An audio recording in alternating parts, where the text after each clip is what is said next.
Arietta of Spirits is a story-driven action-adventure game and costs $20 in the Nintendo eShop. Is the game worth $20? Well, let's find out in this review. This game is cute, full of emotion, and noticeably similar to Zelda: A Link to the Past. The game revolves around the story of Arietta. She and her family are to clean up Grandma's old cabin, which was left desolate after her death. Arietta encounters a strange creature and is drawn into the spirit realm.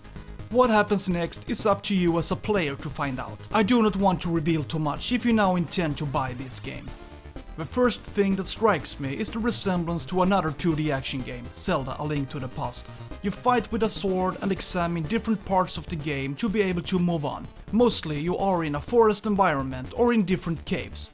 The environment is quite monotonous and you wish you could experience other places that look completely different. Sure, in time you will come to a water world, but it is quite short and you're done pretty quickly. Sometimes interesting buildings appear that differ from the monotonous forest environment. It feels quite fresh, but I don't think it is enough to keep the game interesting. Is there a map system in this game? No, there isn't, and that's a little problematic. Although the game is relatively linear, you sometimes go around blindly.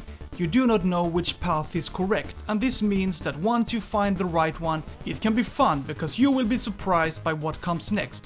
But I have always preferred to be able to orientate myself in games with the help of a map. The game developers have chosen to skip a map system, and maybe the game is so small that it is not needed. If you get lost and do not follow the story, that is, you decide to explore different parts of the game, then it is easy to get lost, and you have no idea where you are, like getting lost in the woods. The control actually feels quite okay. Sure, it can be a little challenging to swing a sword that has a short range, but the control is smooth, which makes all fights feel fair. Whether you win or lose depends on the player's ability to beat the enemy. However, it can be problematic at times. If you fight close combat and your enemy makes a special attack, it is difficult to avoid getting hurt. Therefore, one must observe and study how the enemies behave so that it becomes easier to win.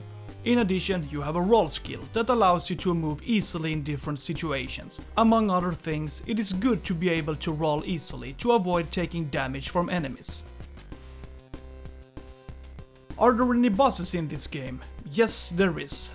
The boss fights are quite entertaining. At first, the bosses are quite easy to cope with and you learn their patterns and strengths quite quickly.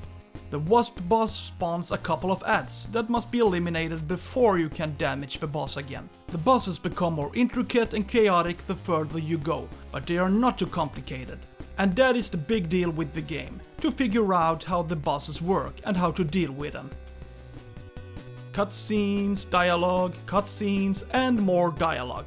The game is based around the story of Arietta, which means that if the game is to be worth playing, you should pay attention to how the story develops. And despite the game being story-driven, you all too often get interrupted in the gameplay itself. It can be a little annoying to be constantly interrupted when you have gained fluency in your game. I have nothing against a large story, but it should not be at the expense of the gaming experience.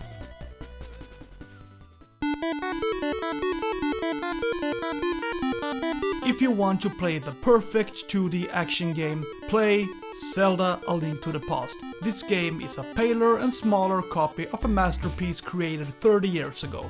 I do not want to go as far as to say that this is a bad game. It is largely based on the story that surrounds the game and less on the gameplay itself. Sure, some bosses are pretty fun to fight and the graphics are cute and nice, but the game is quite short and not very dynamic. You can do some side quests, but they are not necessary to complete the game. All in all, a decent game that is a little too expensive. Do not forget to subscribe to my channel for more reviews and other content. Have a nice day, goodbye.